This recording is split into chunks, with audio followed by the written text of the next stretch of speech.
नमस्कार दोस्तों, जैसा कि आपको पता होगा भारत के द्वारा बड़ी मात्रा में जो डिफेंस के इक्विपमेंट्स हैं उसका इंपोर्ट कराया जाता है। इसको लेकर 2020 से भारत की कोशिश है कि देश के अंदर ही इसको बनाया जाए और इसीलिए इंडिजिनाइजेशन लिस्ट जारी किया जाता है। अभी तक हमने करीब 2 लिस्ट ऐसे जारी कर चुके हैं।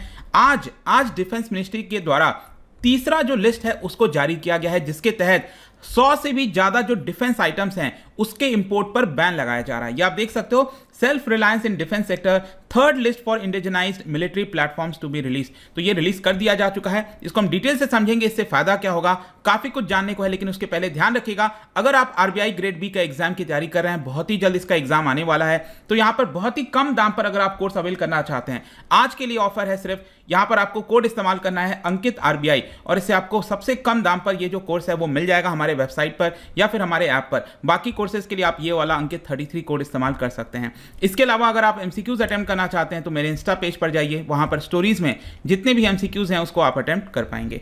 चलिए शुरुआत करते हैं। सबसे पहले हम देखते हैं अभी एग्जैक्टली हुआ क्या। देखिए, जो डिफेंस मिनिस्टर है राजनाथ सिंह जी, उन्होंने इसको लॉन्च किया। ये आप देख पाओगे, जो स्पोक्स पर्सन है मिनिस्ट्री ऑफ डिफेंस के, उनके द्वारा ट्वीट किया गया कि रक्षा मंत्री श्री राजनाथ सिंह जी ने वर्चुअली रिलीज किया है थर्ड पॉजिटिव इंडिजिनाइजेशन लिस्ट में। अभी आपको बताऊंगा ये इंडिजिनाइजेशन लिस्ट इसको क्यों कहते हैं।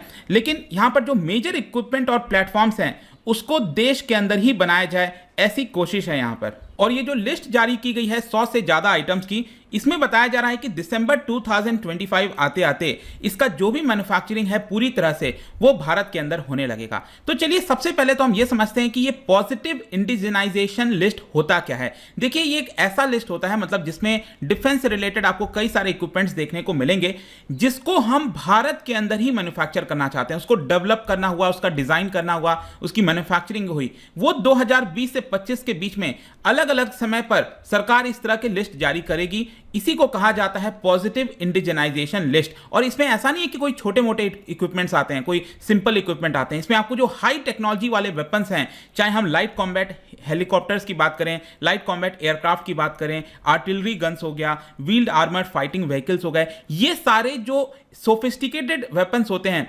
उसको भी इसके अंदर शामिल किया जा रहा है।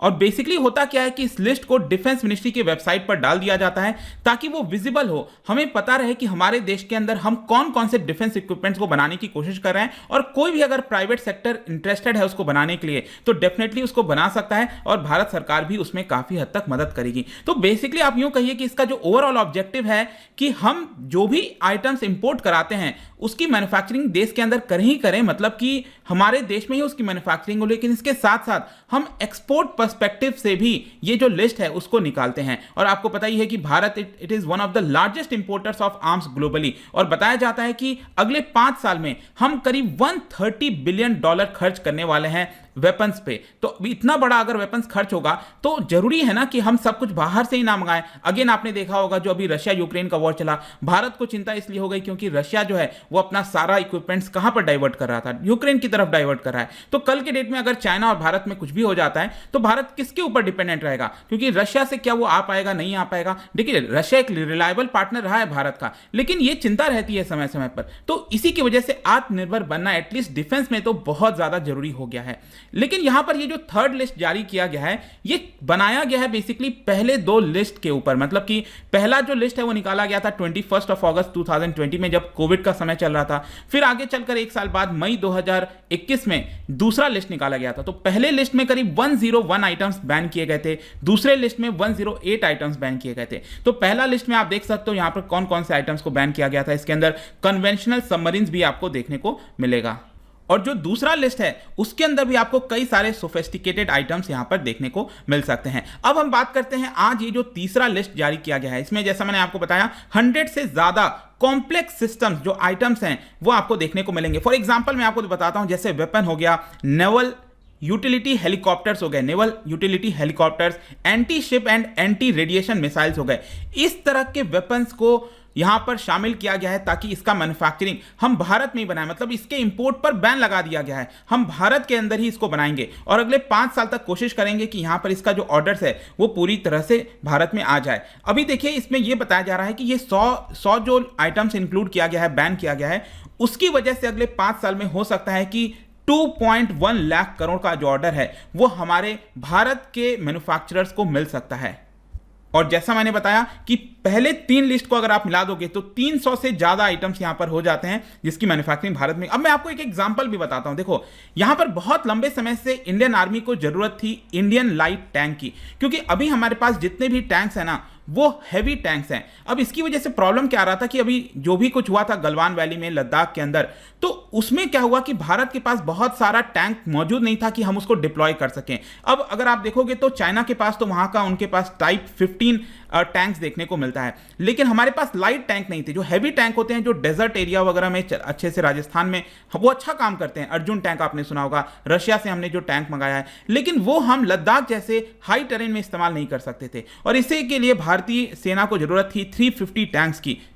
और पिछले महीने की बात है, भारत सरकार ने इसका जो इन प्रिंसिपल अप्रूवल होता है कि भारत के अंदर ही इसका मैन्युफैक्चर किया जाएगा जो कि इंडियन आर्मी लेगी, उसका अप्रूवल दे दिया गया है। और आप देख सकते हो ये जो लाइट टैंक भारत के अंदर बनाया जाएगा उसका वेट करीब 25 टन ही है। अभी के अगर आप हिसाब से देखोगे तो हमारे पास 40 टन हो गया, 35 टन हो गया, वो हैवी टैंक्स आपको देखने को मिलते हैं। और ये जो लाइट टैंक होगा इसके अंदर कई सारी कैपेबिलिटी हैं, स्टेट ऑफ द आर्ट जो टेक्नोलॉजी है वो भी लगाया गया है, इजीली ट्रांसपोर्टेबल है, वाटर से, एयर से, रोड के माध्यम से।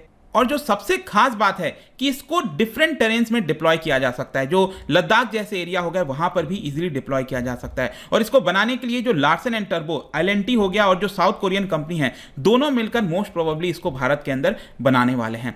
अब यहां पर आखिरी में क्वेश्चन आपके मन में यह भी आना चाहिए कि अभी तक ये जो 2 लिस्ट जारी की गई थी 2020 में और 2021 में, क्या उसका कोई बेनिफिट मिला है? तो वो भी मैं आपको बता दूं कि भारत सरकार के द्वारा बताया गया है कि इंडियन आर्म्ड फोर्सेस ने करीब 31 प्रोजेक्ट्स को जो है यहां पर साइन किया है जिसकी वर्थ 53,000 करोड़ है। मतलब ये 53,000 करोड़ हो सकता था अगर ये लिस्ट नहीं निकाली जाती तो हम इंपोर्ट कराते, लेकिन अच्छा हुआ कि ये लिस्ट आया और इसकी वजह से भारत में ही इसकी मैन्युफैक्चरिंग हो रही है। और ऑलरेडी बताया जा रहा है कि 83 प्रोजेक्ट्स के ऊपर काम चल रहा है जिसकी वर्थ 1.7 लाख करोड़ है। ये भी काफी जल्दी आगे आने वाले समय में ऑर्डर दिया जाएगा और अगले 5 से 7 साल के अंदर 2.9 लाख करोड़ का भी ऑर्डर दिया जाएगा।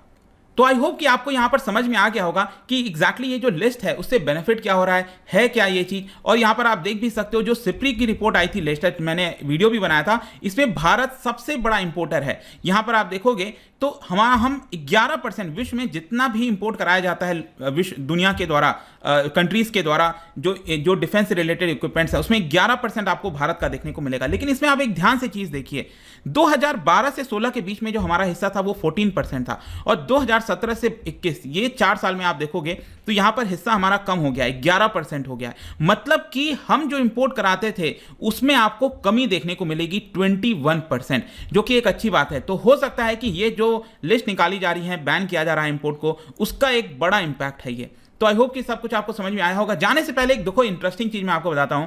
आपने देखा होगा कि आजकल ड्रोन वगैरह का काफी इस्तेमाल किया जाता है। तो मान लो ड्रोन तो छोटा सा होता है, आप उसको पहचानोगे कैसे? अगर वो कहीं पर अटैक करना चाहें इजिली कर सकते हैं। और इसी के लिए भारत के अंदर पहला फर्स्ट इंडिजीनियस ड्रोन डिफेंस डोम, ध्यान से सुनिएगा, ड्रोन डिफेंस डोम जिसका नाम है इंद्रजल, इसको बनाया गया है। किसने इसको बनाया है, कौन से ऑर्गेनाइजेशन ने बनाया है, यह आपको बताना है। इसका राइट आंसर आपको पता ही है, मेरे इंस्टाग्राम पर तो मिलेगा ही। वहां पर अगर आप नहीं हो कोई बात नहीं, टेलीग्राम से भी ले सकते हैं इसका सही उत्तर। मैं कई सारे जो एमसीक्यूज हैं वो यहां पर स्टोरीज में डालता रहता हूं। बाकी अगर आपको पीडीएफ चाहिए तो टेलीग्राम पर आइए, अलग अलग सोशल मीडिया पर भी आप जुड़ पाएंगे। और जैसा मैंने बताया आज आखिरी डेट है, लास्ट डे है फॉर आरबीआई ग्रेड बी के फ्लैश सेल की, और यहां पर बहुत कम दाम पर आपको कोड इस्तेमाल करना है, अंकित आरबीआई। आई होप की वीडियो आपको पसंद आया होगा। मिलता हूं आपसे next time. Till then, thank you very much, see you soon.